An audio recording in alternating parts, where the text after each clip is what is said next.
ইরানের বিরুদ্ধে অভিযানে ব্যাপক সংখ্যক MQ-9 রিপার ড্রোন ব্যবহার করছে যুক্তরাষ্ট্র। তবে হাজার হাজার কোটি টাকা দিয়ে বানানো এসব ড্রোন পাত্তাই পাচ্ছে না ইরানের কাছে।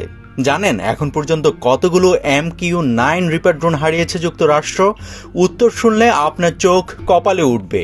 1 ডজনেরও বেশি MQ-9 রিপার ড্রোন হারিয়েছে মার্কিনিরা। এই ড্রোনের বিশেষত্ব হচ্ছে এগুলো মানববিহীন। এছাড়া MQ-9 যেমন একদিকে নিরাপত্তা টহল বা নজরদারি চালাতে পারে, ঠিক একই সাথে অন্যদিকে ক্ষেপণাস্ত্র বহন করে লক্ষ্যবস্তুতে আঘাত হানতে পারে এই ড্রোনগুলো। মঙ্গলবার ABC নিউজকে বিষয়টি নিশ্চিত করেছে 2 মার্কিন কর্মকর্তা।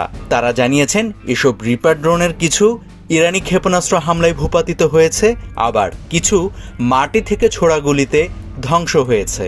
নাভিদ হাসান, সোনালী নিউজ।